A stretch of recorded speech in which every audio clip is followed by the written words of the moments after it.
Hey, what's up, guys? This is episode 30 of a series where we examine the design, development, and cut content of Fallout New Vegas. Today, we're going to talk about 10 instances of content that never made it into the final game. Let's get started. To begin, there's an unused message that reveals the followers of the Apocalypse were planned to have a faction disguise. The followers have very few, if any, quests where a disguise would have been useful, so perhaps that's why it was eventually cut. Next up, there's an unused message that shows the Boomers also had a faction disguise. During my interview with area designer Robert Lee, I asked him why this was cut.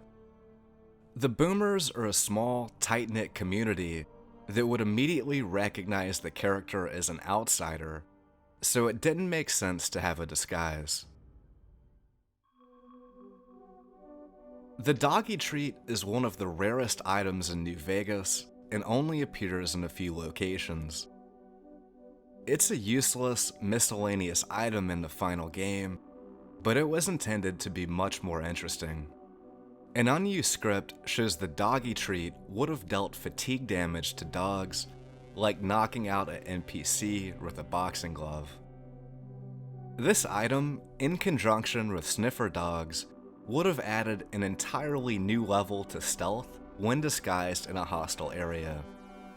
The script reads, "Inflicts fatigue damage on the consumer to temporarily knock it out. Effect level logic should only apply this effect to creature type 0. Non-animals receive a different negative effect." That last line is particularly interesting, as it implies the Doggie Treat could have been used against certain creatures as well. Regarding the Doggie Treat, cut disguises, and the sniffer dogs I've talked about in previous videos, I asked Josh Sawyer if the disguise system was planned to be more fleshed out.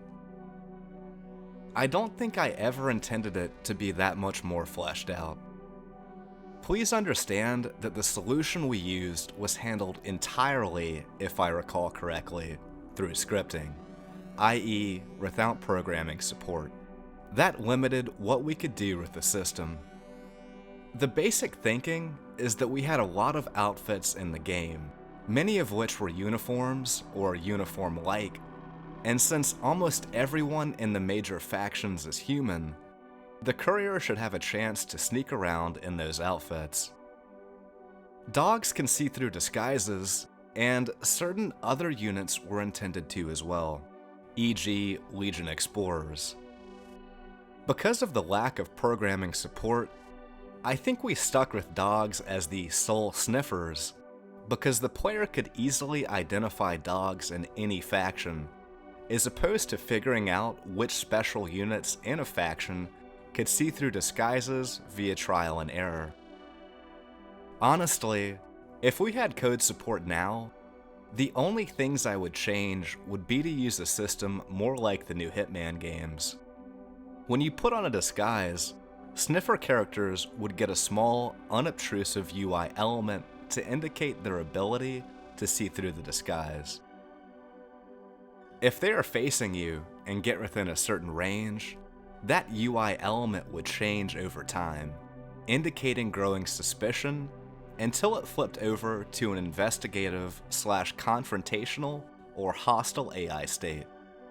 That, combined with distraction items like spark crackers and deadfire, could allow for better, non-violent navigation of areas without actually being in sneak mode. There's a leftover Pip-Boy icon for a cut chem called Focus. This is the only trace of the item, so there's unfortunately no telling what its effect might have been. At one point in development, 30-30 rounds were planned to appear as an additional ammo type, and its unused icon still remains. It likely would have been used with one of the lever-action rifles, like the Cowboy Repeater or Trail Carbine. Josh Sawyer revealed why it was cut on his Tumblr, stating, "There may have been one or two more base types, but some had very narrow use. I think the rule I set for myself is that each base type for guns and energy weapons needed to be used in at least 2 weapons to be viable on its own. 3030 was in for a while, but it had too much overlap with 308. The food sanitizer item returned from Fallout 3, and at one time, you could find several of them in the RepCon test site basement. In Fallout 3, it increases the restoration effect of food in the player's inventory by 20%. In New Vegas, it apparently only affects bubblegum and junk food. During my testing, I actually couldn't get it to affect either item though. Due to it not working as intended, the food sanitizer was completely removed from the game during the patch process. There was once a pond outside the lodge in Jacobstown. It only appeared in console versions of the game before being removed by a patch, likely to conserve resources. Despite being cut, the rocks here are still underwater rocks. I think the pond really pulled the settlement together visually, so it's a shame it didn't make it in. There's also a nearby marker that was meant to enable for Nightkin, but it's never used. Scorpion poison was planned to appear at one point in development and could be applied to bladed weapons. There are 2 versions of the item, Scorpion Poison and Scorpion Poison Grease. Both use absinthe as a placeholder model. Unlike other poisons, it was strangely meant to deal flamer damage over time.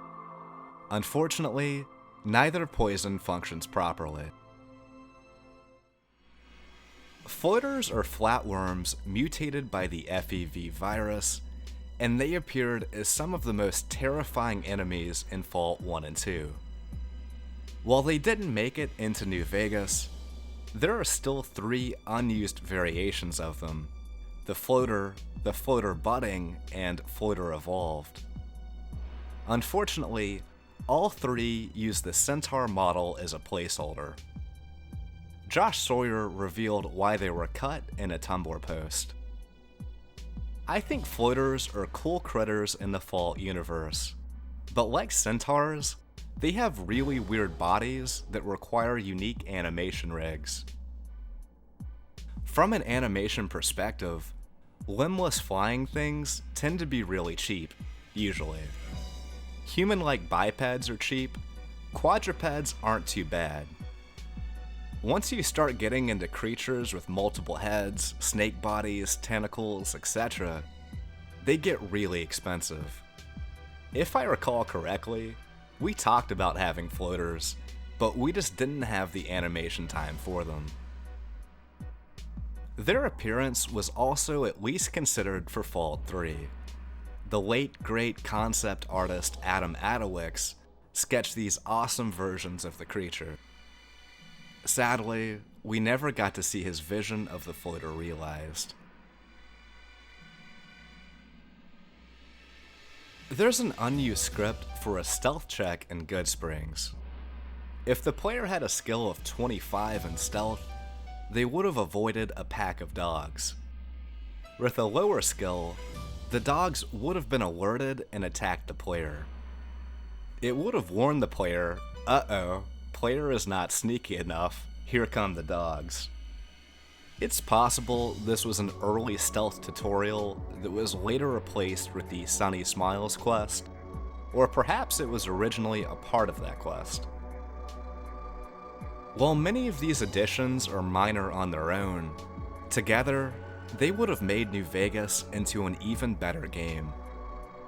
Ultimately though, all of this was left on the cutting room floor.